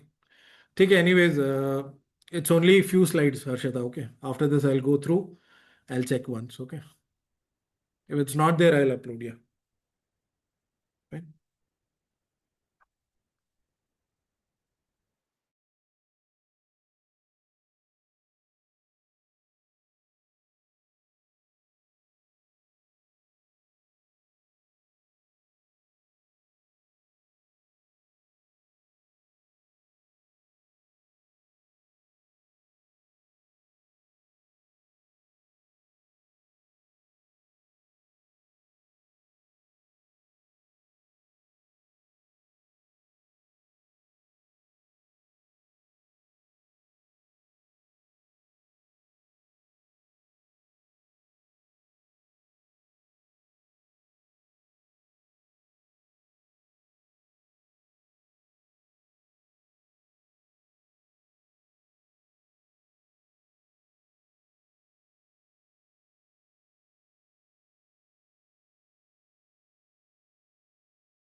Okay, so let's restart here. Okay. Okay, so the next one is everyone is here. Can we start this? It's a very small topic. Yes. Okay. Okay, this is regarding agriculture. Okay. And I'm taking four topics here. Vikas sir will be taking the remaining four topics of agriculture. Okay. Now, in 2025 paper, out of these four topics, which questions were asked if you have gone through 2025 mains paper? From which topic did you see questions being asked in last year? Supply chain management, very good. That was your first question. And the second one was on food processing. Okay, exactly. So, food processing and supply chain management have been asked last year. We are focusing on these two topics this year. Okay, I'll give you content for these two also. But yes, we are prioritizing these two. Now, all four topics, they are static or current affairs.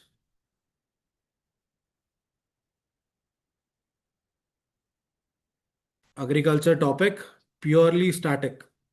Okay, exactly. Purely static. So you need to focus on that aspect. Fine. Chalo. So first and the foremost thing, this is something that we gave last year also. Any topic on agriculture, okay, any topic on agriculture, if you do not know the content and you have to think on dimensions, remember this fertilize framework. Okay, any topic in agriculture in GS3, you will be able to answer based on this framework. Okay, so what is F? F stands for farm. Okay, so any scheme, any impact, if it is asked, how does it impact farm at the ground level? E is for environment. Okay, what would be its environmental impact? What would be its environmental constraints? How would it impact the regulation? Okay, similarly, how much technology is it dependent upon? I is for infrastructure. L is for labor. Again, institutions, zonal markets, and economics. Okay. So broad parameters are this. We have mentioned it here. Okay. So any scheme is there. Okay. Anything is asked. If you do not know broad parameters, think along these lines. How does it impact each one of them? Okay. So a case in point here is, let's discuss the first topic. The first topic is what? E-technology, right? E-technology in aid of farmers. Okay. So based on it, if you see the PYQs that have been asked, how does e-technology help farmers in their agriculture produce, production and marketing of agriculture produce? Now, how can Digital India program, again, this is what? Technology only, scheme only, help farmers to improve farm productivity. Okay. How can technology be used to serve rural clients? Again, what? Farmers only, agriculture finance. Okay. So basic intent here is what? E-technology is broader theme. It can be any scheme also. How does it impact the farmer in general? Okay. So in that limelight, you can think along these lines. Okay, the fertilize framework. Okay. So let's say if you have to think on this, tell me, how does e-technology uh, improve, if the question is agriculture productivity? Let's say this is the question. How does e-technology improve agriculture productivity? Now tell me what would be the points here at the farm level. How does e-technology impact?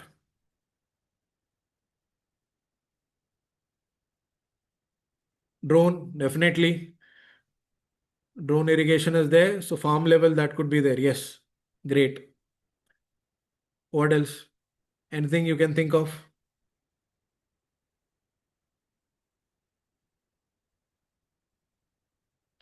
Control supply of exactly fertilizers. Okay. That can come in environment also. Okay. If the moisture of soil is retained, if you are doing precision agriculture, that is what? Environment friendly also. Definitely that is part of it. Yes. Very good. Now, what about regulation? Soil health. Very good. What about regulation?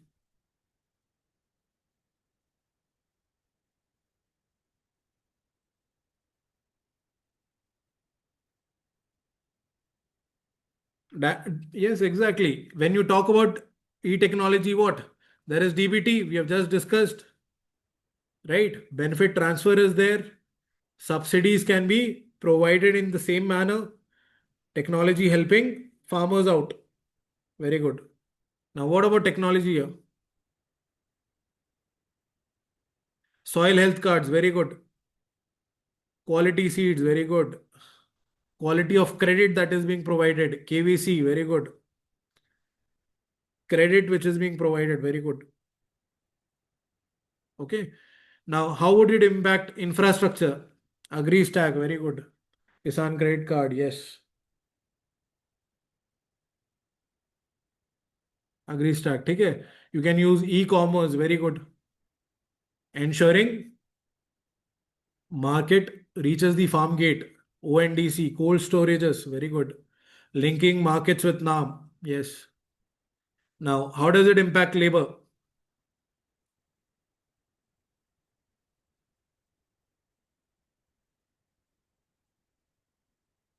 What would it do to labor productivity? When we talk about e-technology, a farmer with a drone in hand,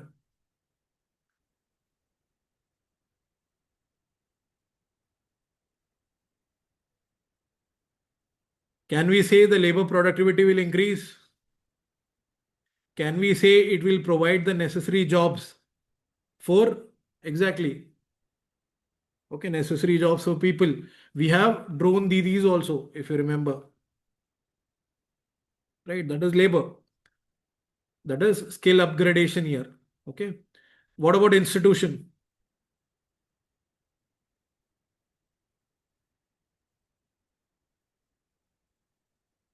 If you have e-technology, again, information. Yes, the asymmetrical information that was there, it would become much more symmetrical. Yes, whether the information about weather, okay, everything will reach rural areas. Very good. Okay. Now, what about zonal markets? Supply of seeds, yes, definitely. Timely intervention there. Okay, that could be there. Even dashboards could be created, which the government will know how zonal markets are performing in real time. Exactly. E-NAM could be there, yes. Warehouse facilities could be provided. Crop advisories, region specific crop advisories could be given. All of that could be done through e-technology, yes. Now, what about economies of scale? If you have e-technology, what would be the economies of scale here? Market, exactly. Export market opens up proportionately. Very good. Okay. So I think now you will be able to answer questions regarding the same.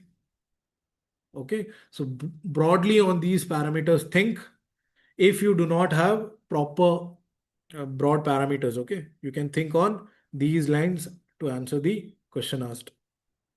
Fine. Chalo. Now, why are we covering this specifically? Because recently government has mentioned about frontier technologies and its impact on Indian agriculture. Okay. The use of frontier technologies for Indian agriculture again with the intent of 2047 itself. Okay. So what are the current challenges? You can see if e-technology is there. High fragmentation challenge is there. Okay, data that is there, again, it is not they are working in silos. Okay, so data fragmentation is there, ecosystem silos are there, capital is constrained. All of these are necessary roadblocks that are currently there in e-technology. Okay, now, yeah, now e-technology you can use this phygital divide. Where is it?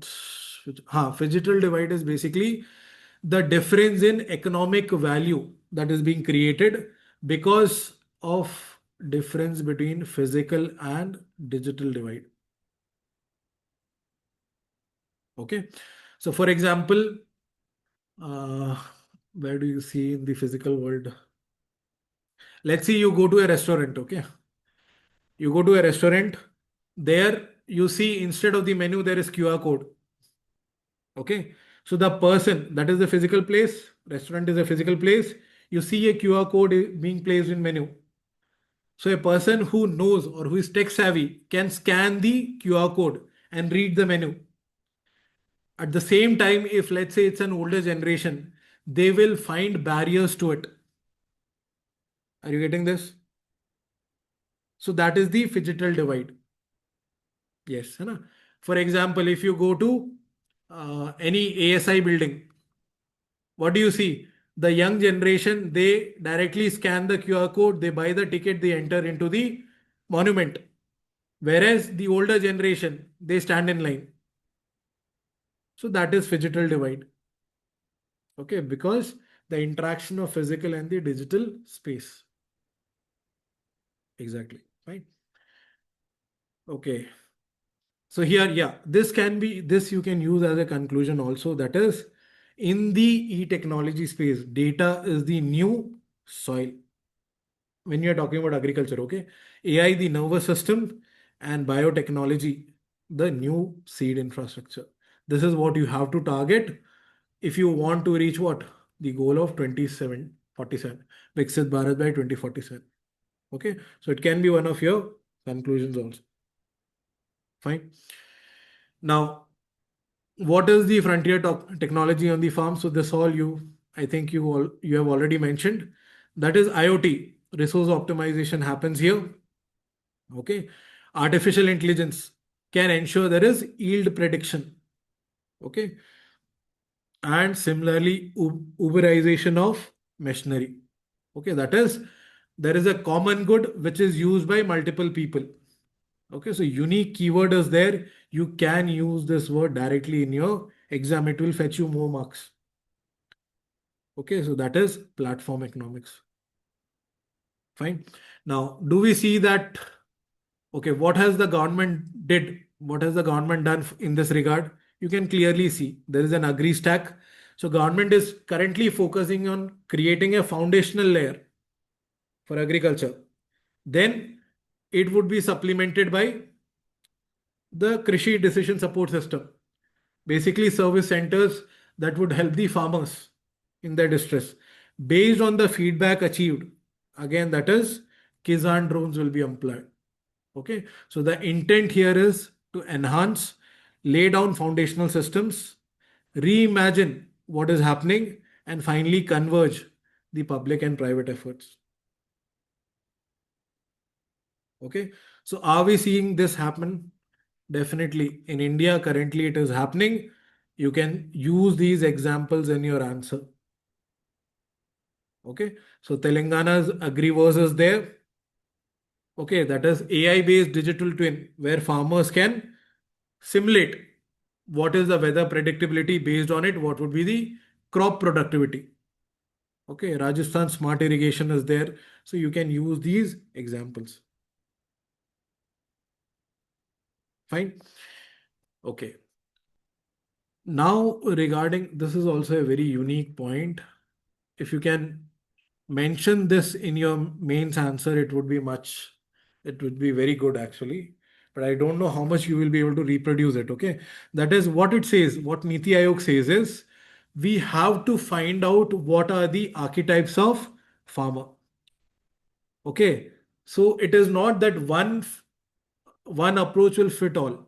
Okay. If he is a aspiring smallholder farmer, Then you have to ensure there is reliability. It is made affordable to him. E-technology is made affordable and reliable to him. Okay, there you can do micro irrigation, IoT. But if he is transitioning farmer, that is, he already has trust in the system. Then you have to ensure what? That his products is getting bigger prices from the market. He's able to standardize his produce more. The same mango farmer, once grading is done, he can claim greater market price for his produce. That could be one of the benefits of tech, e-technology. Okay. And finally, we have the advanced cultivator. Okay. That is using digital tin and all. Okay. So there are three types of farmers that we have to target. And this is what Niti Aayog says. Okay. Way forward. So, Yamanti, in the way forward, you can draw out a chart. Okay, that is intervention and need. That's all needed. Okay, we don't have to need anything else. Only write three types of farmers that we are talking about and the 3 points. That is enough for the evaluator to give you more marks. Are you getting this? Okay, any form of way forward, if you can add, that is what I'm saying. If you can do this, it will give you marks. Okay, that is up to you. Fine. Now, that is the Viksit Bharat goal also. That is three principles: enhance, then reimagine, then converge. Public and private partnership. Okay. Enhance the foundational systems that are already in place. Then reimagine. That is what is not currently happening. You have to reimagine systems. Okay. Create certain centers of excellence. Create AI literate farmers. And then finally converge both public and private partnership. Fine. Okay. If this is clear. Okay. So e-technology done. I hope you will be able to answer based on the pattern, either through the fertilize framework or through the other framework that we have discussed. Okay. Now, with respect to storage, transport, marketing, and agriculture produce, what is the question asked? Only one type of question, that is constraint. That's it. This is the only question that is asked. Okay. So here you can see in 2024, question asked is, what are the challenges associated with storage? In 2022, it was asked, what are the bottlenecks or challenges basically with marketing of the agriculture produce? Again, what are the challenges or constraints in transport and marketing? What are the impediments? Again, they are challenges only in marketing and supply chain management. Okay, same thing asked in challenges. So tell me, what are the challenges that we face with respect to storage of agriculture produce in India? If you want to store, what is the storage condition here? Infrastructure lack is there, that is fine. What else?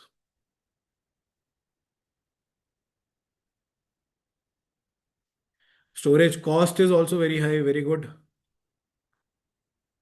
Post harvest losses are very there, very much, yes.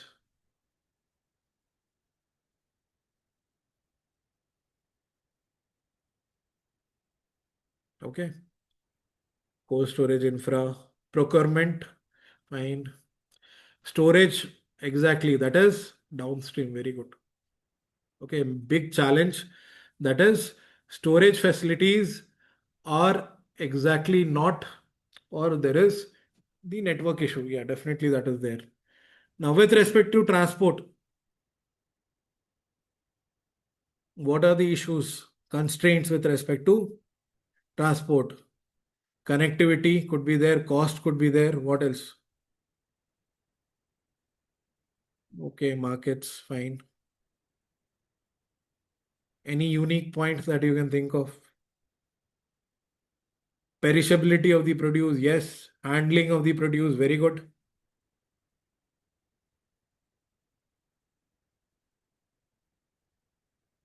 Fine. And what about marketing? What are the challenges which are associated with marketing? Access, price could be there, yes. Low return, fine.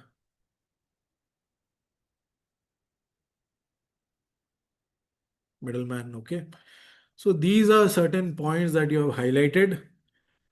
E-commerce barrier could be there, yes. Very good. Now, the only thing you will add here is what? Whatever point you have mentioned, you will add a proper stat supporting your argument. If you do that, you will have an edge of 1 mark over others, 1 to 2 marks over others, simply. Okay, so whatever you have mentioned, when you are saying infrastructure is lacking, what is the stat? That is what you are supposed to focus on. Fine. Okay, so let us discuss that. Acha, before that, upstream and downstream requirements, I think from the farmer point of view, what all is needed before production? Okay, in agriculture. Okay, so you can go through it. That is, seeds is needed, fertilizer, irrigation, farm machinery, credit, extension services, soil testing, weather forecasting. These are all upstream requirements that a farmer needs. Okay. Similarly, after the harvest, what is the downstream requirements that he requires? Okay. So post harvest management could be there, storage facility issue could be there, transport, agri processing, digital traceability in case of exports, export facilitation. All of these are downstream requirements for a farmer. Okay. So upstream requirement is basically before the production of the crop, and downstream is, yes, after the harvest. What are the requirements that a farmer needs? Right. Now, when we talk about storage, transport, and marketing of agriculture produce, this fact you are supposed to remember. That is, simply saying infrastructure balance or infrastructure is lagging is not enough. Okay. That is, total food production is what? 311 million metric ton. Whereas our current storage capacity is what? Only 145 million metric ton. So here itself there is a clear cut structural deficit of what? 166 million metric ton. So this is the infrastructure gap. Okay. So this you will mention. Similarly, when you talk about cold chain, so in USA, it is 85%, whereas in UK, it is 70%, whereas in India, it is only 4%. So this is the infrastructure deficit. You're supposed to remember these stats. Okay. And annual post harvest losses, there is nearly 92,000 crore is lost in this post harvest loss. Okay. Now, what are the other stats that you can remember? See, cold storage is one thing. Similarly, even we lack refrigerated transport also. That is, refrigerated transport of fresh produce. In UK and global, it is 70%. They basically transport their agriculture produce in refrigerated containers, whereas in India, this is nearly 4%. Okay. And it is highly fragmented because even the logistics player that are there in the agricultural space, they have lesser than 10 vehicles. So they are not able to have economies of scale. Okay. And this increases the logistics cost also. So generally logistic cost in India is 13 to 14%, whereas an average it is 8%. Now because of which our when we compare it with our competitors, we are not able to stand in our exports of agriculture produce. Okay. So these are certain facts you can remember and you can write your answer. Right. Now, whatever you have mentioned, major constraint of storage, okay, I have mentioned it here. The only thing is, I have added stats also, which you are supposed to write in your answer. Okay, just writing this point will not suffice. You are supposed to write stat that will give you marks. Okay, so these are major constraints in storage. Okay, that is almost 60% of the cold storage is focused only on four states. That is UP, Gujarat, West Bengal, and Punjab. Okay, so that is why inequitable divide is there regarding storage. Okay, you can go through other points. Similarly, when we talk about major constraints in transport, so again, 97% of our fruits are happening through road, not through rail, which is the normal case. Okay, our Indian trucks basically run empty, 30 to 40% of their capacity, again, which increases our logistic cost. So our average global cost is 88%. Our logistic cost is 13 to 14%, again, which is higher. Okay, you can use these points. Fine. Similarly, when we talk about marketing also, so as you said, middlemen, that is fine, but then use certain facts to support your argument. I hope this is clear. So these are certain constraints. Please go through it. Okay, they are important from your UPSC standpoint. Definitely a question will be asked this year on this topic. Okay, so inclusive growth, a definite question is there, and a definite question is there from this, that is major constraints of storage, transport, or marketing of agriculture produce. Right now, with respect to what has the government intervention been? Okay, so when we talk about storage, the government has laid down, yes, world's largest grain storage plan in cooperative sector. Okay, there is Sampada scheme is there. Okay, there is agriculture infrastructure fund is there. Okay, so there are multiple schemes that the government has launched. This is with respect to storage. Okay, with respect to connectivity, transport, you have Kisan Rail, Krishi Udan. Okay, similarly, Gram Sadak Yojana. Okay, so you can use these schemes which the government is trying to ensure, okay, transport of agriculture produce. Okay, now with respect to marketing, yes, there are different reforms being done. Please go through this. If you can state one or two, that would be good. Fine. So this is it. That is, constraints are important, which are very, very important. E-technology, again, very important. Fine. Now, we come to food processing. This is a static topic again, and it has already been asked in 25. So just prepare it. Okay. But the chances of it coming again is less, a bit less. But it should not happen that this question has come and you're not able to answer. Okay. Because if you see PYQs, it is the same question that they're asking again and again. That is 2025. The question is, what is the scope of food processing industry in India? Okay. In 2022, 2017, they asked the same question. What is the scope and significance of food processing industry in India?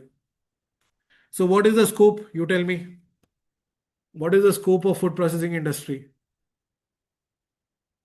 If you have to write an answer on it, in India, what do you think is the scope of food processing? It's a sunrise sector. Yes, definitely. What else? Why is it a sunrise sector? Employment generation, it reduces wastage, high produce, fine. But why is it categorized as a sunrise sector?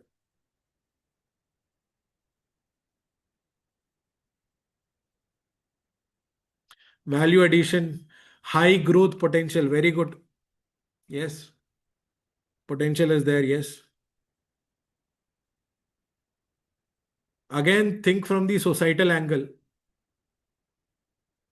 Is there any change happening in society which is promoting food processing? Exactly. The consumption of packaged foods. Exactly.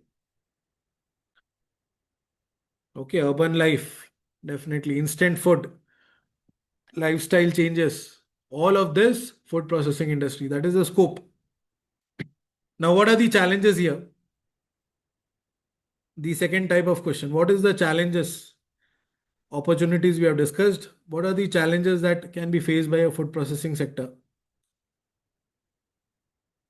Investment, storage. We have just learned whatever is there in storage, transport, marketing, all of this will come under what? The challenges of food processing sector. Okay, whatever points you're writing, you can write that there. Okay.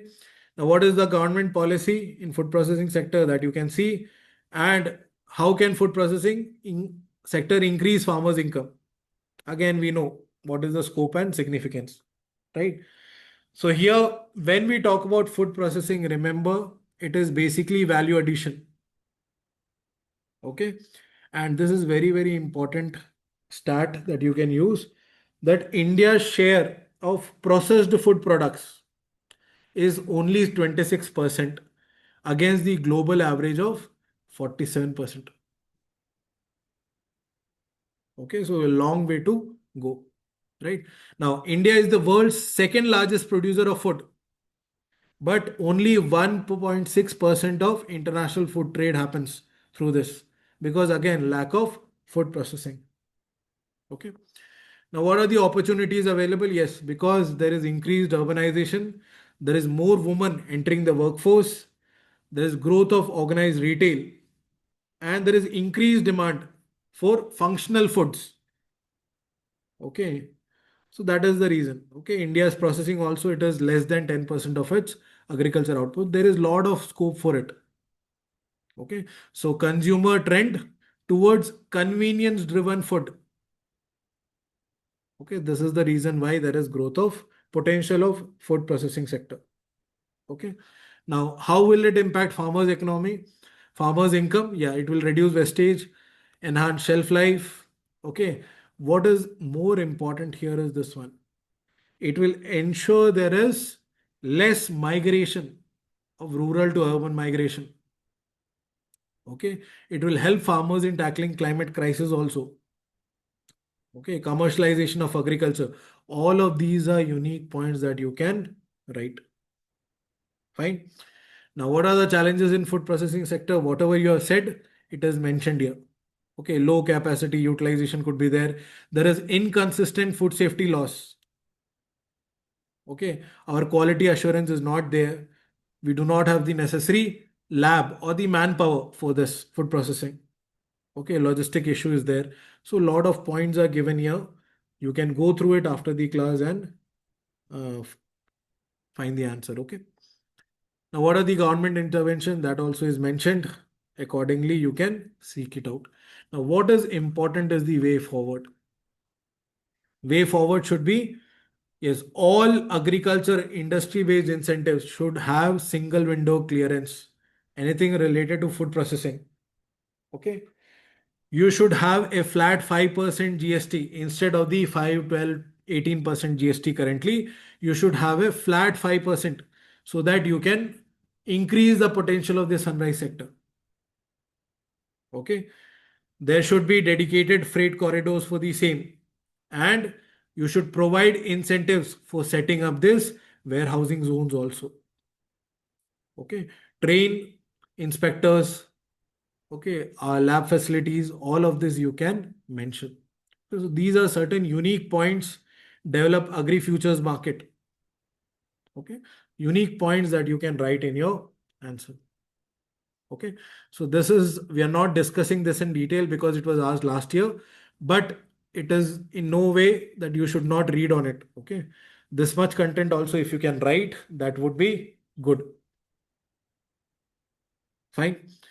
So focus on this aspect also. Fine. All right. So with that, I think I end the class for today. Okay. Today we have focused on many topics. Okay. We have focused on inclusive growth. We have focused on agriculture. We have focused on inequality. We have focused on multiple dimensions here of economic growth. Okay. So please go through these topics. They are important for your exam. Fine. Now, all right. So with that, I end the class.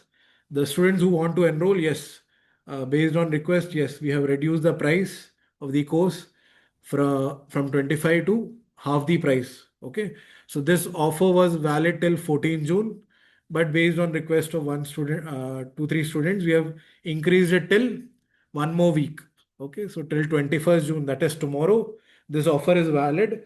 Then it will go back to the original price. Okay. That is 25,000.